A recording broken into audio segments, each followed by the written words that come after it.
Otep, bien-aimés frères et sœurs, vous connaîtrez la vérité et la vérité vous affranchira. Ça, c'est pas moi qui le dis, c'est la Bible qui le dit. Mais moi, je vous dis mieux. Vous connaîtrez la vérité historique, notamment celle de vos ancêtres kémites, et vous aurez une vision globale de ce que c'est que la vraie souveraineté politique. J'ajoute, vous reviendrez à la spiritualité africaine ancestrale et vous comprendrez les enjeux de l'indépendance économique. Et pour terminer, vous accepterez votre identité culturelle kémite et vous obtiendrez deux choses. La première, c'est la paix. La seconde, c'est le développement, à une condition. L'unité de toute l'Afrique noire, l'unité de tous les Noirs du monde entier.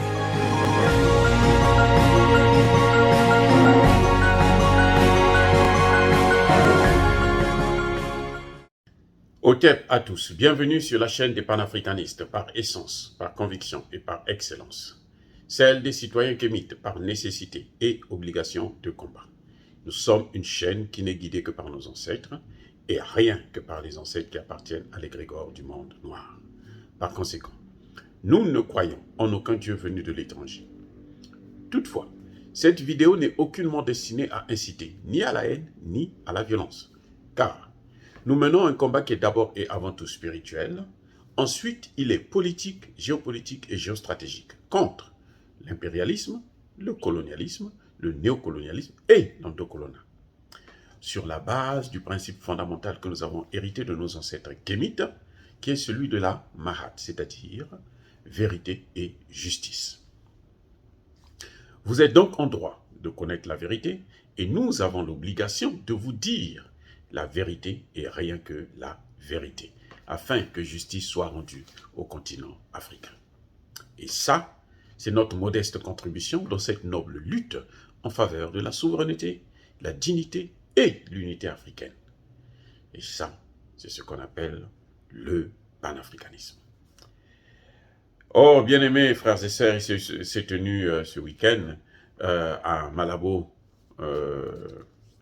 en Guinée équatoriale, la conférence des donateurs sur l'Afrique, sur les questions humanitaires, les questions qui concernent notamment les réfugiés politiques, les réfugiés de guerre, les déplacés internes et tout ce qui concerne les questions similaires.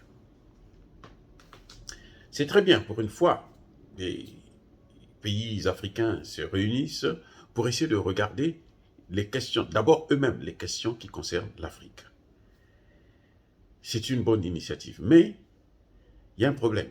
C'est que chaque fois que les Africains se réunissent, ils ont toujours tendance à tirer les autres. Ils appellent ça conférence des donateurs, internes et internationaux. Vous voyez ? N'attendez pas que les autres à l'extérieur puissent venir vous aider quand vous avez des problèmes. C'est incroyable.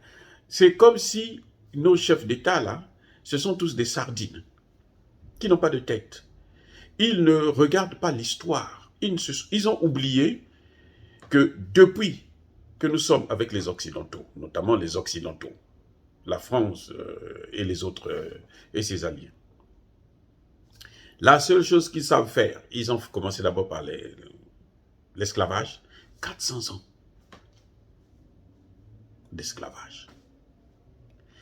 Quand ils ont vu que l'esclavage, ça ne marchait plus et les Africains se révoltaient maintenant concernant l'esclavage, ils ont fait ce qu'on appelle, ils ont changé, ils se sont dit non, au lieu de les déplacer, les amener chez eux, on va les laisser là-bas et puis continuer l'esclavage chez eux-mêmes.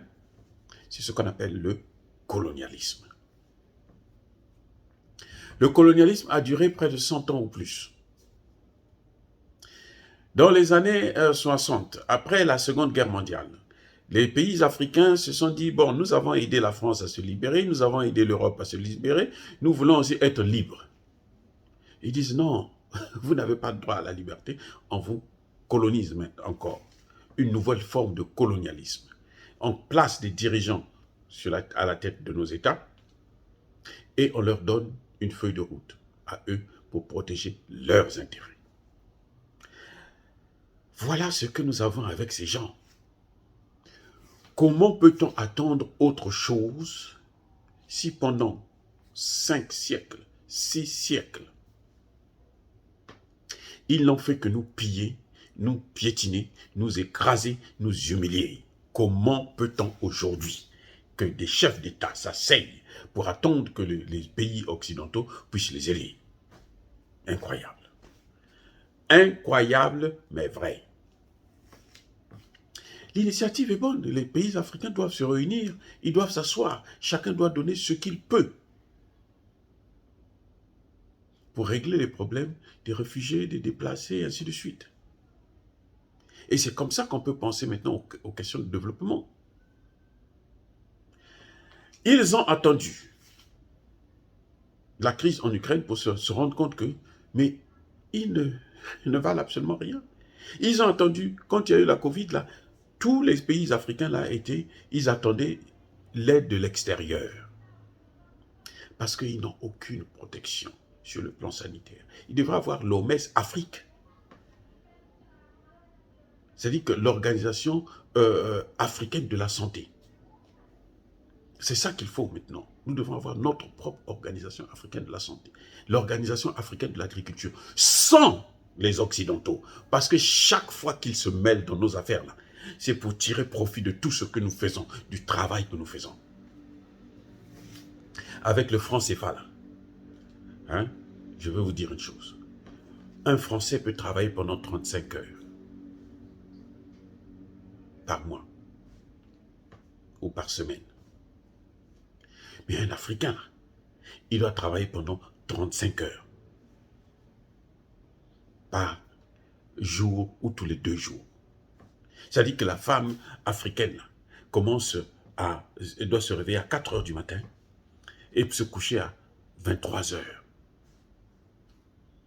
Tous les jours du 1er au 30.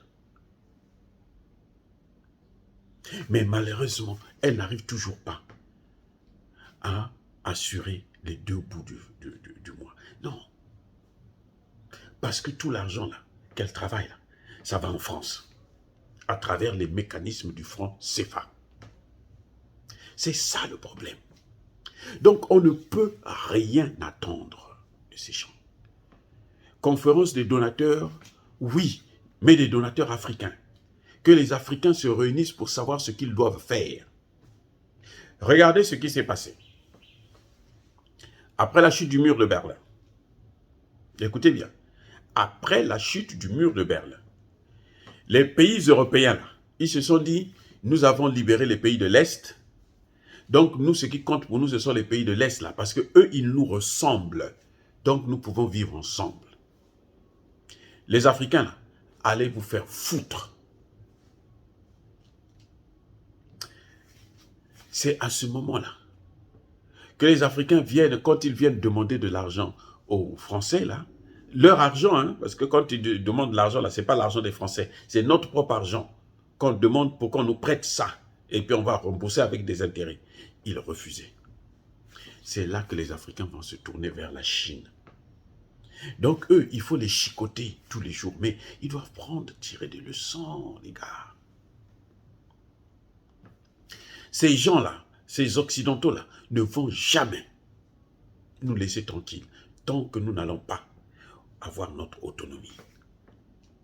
Et quand ils ont vu que la Chine commence à investir trop en Afrique, gagner des marchés, occuper les marchés que eux, les Occidentaux, avaient, alors ils commencent maintenant à chercher d'autres problèmes. C'est cela maintenant qu'ils vont créer ce qu'on appelle le djihadisme, le terrorisme dans le golfe de Guinée, le Sahel et ainsi de suite.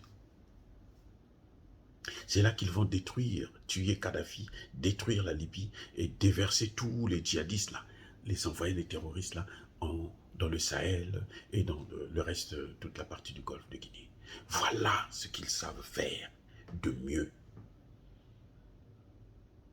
Si nous pouvons éviter de s'accrocher à eux, de leur demander de l'aide, ce serait mieux pour nous.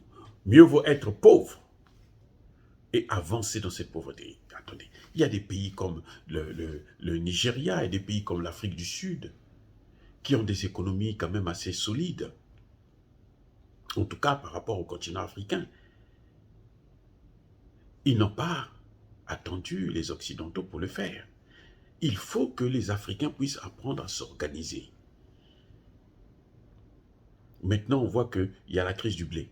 Les Africains doivent s'organiser. Quelques 2-3 pays doivent commencer à produire le blé eux-mêmes. La Russie est devenue grand producteur de blé comment? La Russie était le plus grand pays importateur de blé. C'est à partir de 2008, là, quand ils ont occupé la Crimée, et les Occidentaux, comme d'habitude, ont voulu punir la Russie, ils ont imposé des sanctions, tout un train de sanctions. La Russie s'est fermée, s'est barricadée et s'est organisée pour développer le secteur de l'agriculture, le secteur du blé et des céréales. Et aujourd'hui, la Russie est l'un des plus grands producteurs. C'est le premier exportateur de blé dans le monde.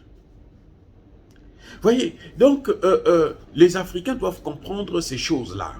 Hein? On ne peut pas continuer à attendre des gens qui ont passé tout leur temps à vous persécuter, qu'ils puissent vous aider à vous sortir du trou, Ce sont ceux qui vous ont mis dans le trou et vous croyez qu'ils vont venir vous sortir du trou. Vous voyez ce qu'ils ont fait d'Haïti depuis 1804, qu'Haïti a eu l'indépendance. 20 ans plus tard, ils vont imposer maintenant la dette coloniale. Et jusqu'aujourd'hui, Haïti ne s'en sort pas à cause de ça. Jusqu'aujourd'hui. Chaque fois qu'un chef d'État veut essayer de regarder comment il faut faire pour s'en sortir, soit on le tue, soit il va en exil. C'est le cas d'Aristide, qui avait demandé que la France puisse rembourser cette dette coloniale. Soit c'est le cas de Juvenal Moïse, qui a été assassiné parce qu'il a accrédité un ambassadeur russe sur son territoire. Et voilà, ce qu'ils savent nous faire, ce qu'ils savent donner, c'est ça. Les États-Unis ont décidé là qu'ils vont maintenant punir tous les pays africains qui coopèrent avec la Russie. Vous allez accepter ça, mais vous allez mourir parce que vous serez leurs prisonniers encore. Donc c'est à vous de prendre des dispositions, montrer que non, avec le peu de moyens, ok, vous n'avez pas assez d'argent, le peu de moyens que vous avez là, gérez avec ça, sans les autres. Vous allez voir qu'on va commencer à vous respecter. Chaque fois que l'autre vient pour vous aider, il pose des conditions. Chaque fois qu'ils viennent pour vous aider, ils posent des conditions. Ce sont eux qui gèrent. Regardez aujourd'hui l'Union africaine, la CEDEAO, toutes ces institutions régionales, ou sous-régionales, sont commandées par eux parce qu'ils financent. C'est pour ça qu'Emmanuel Macron peut demander à ce qu'on puisse sanctionner le Mali, des sanctions illégitimes, illégales et même inhumaines. Il demande, et les pays africains sont obligés de le faire. Parce qu'ils dépendent. On ne peut pas être autonome, indépendant, si on continue à attendre, à vivre sous la tutelle de quelqu'un d'autre. Non. Votre enfant, là, ne peut pas dire comme papa, moi, je vais aller louer. Je veux aller habiter moi-même avec votre argent. Il faut qu'il apprenne. S'il commence à travailler, il se met à travailler et puis maintenant, il sort, il part, il est indépendant. Là, quand papa, si papa veut le voir, papa vient le voir chez lui et papa est aussi content et ainsi de suite. Mais tant que vous allez, il va être toujours là. Papa, donne-moi l'argent pour vivre, donne-moi l'argent pour payer ma maison, donne-moi l'argent pour acheter une voiture, ainsi de suite. Il n'est pas autonome. Il restera votre fils. Ce n'est même pas la peine de sortir, reste à la maison. Vous ne pouvez pas demander aux Européens de vous laisser tranquille, de respecter votre souveraineté, si vous-même, vous partez chez eux tous les jours pour leur tendre la main pour quémander. Comme fait Macky Sall, qui passe par-ci, par-là, aidez-nous. Il faut que, pour les djihadistes, vous venez nous aider. Non. Nous devons savoir quels sont les partenaires qui nous aident. Ceux-là qui sont venus, vous ne pouvez pas demander à ceux qui ont amené le terrorisme chez nous, pour qu'ils puissent lutter contre le terrorisme. Ce sont eux qui ont installé le terrorisme et vous voulez qu'ils puissent lutter encore contre ce même terrorisme. C'est ridicule, alors qu'ils ont des intérêts à préserver. Non. Voilà les grands problèmes.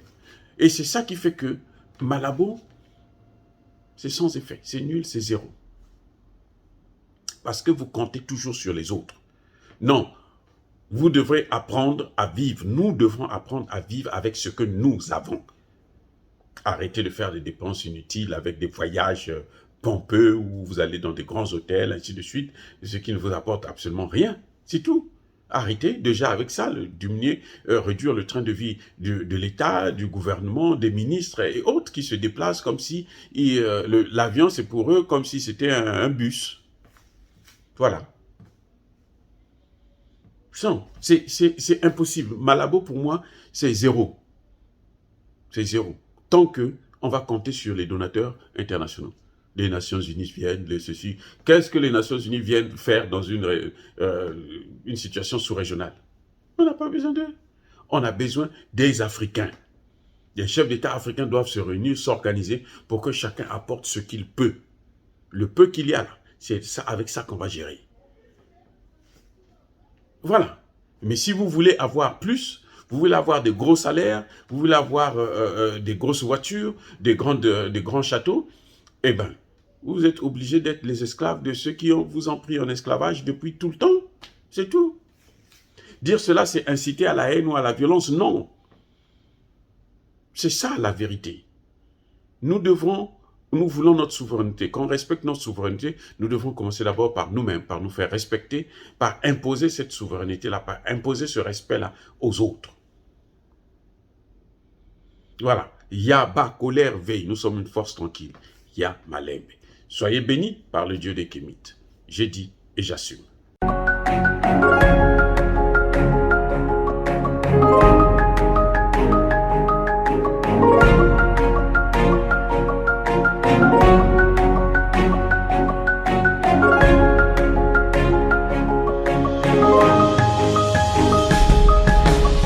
Eux, ils marchent par la foi et non par la vue. Mais moi, je vous conseille vivement de marcher par la connaissance scientifique et historique, notamment celle de nos ancêtres kémites, par les 5 sens et par l'intelligence. Otep, vive l'Afrique éternelle et que Dieu vous bénisse. Abou Apia.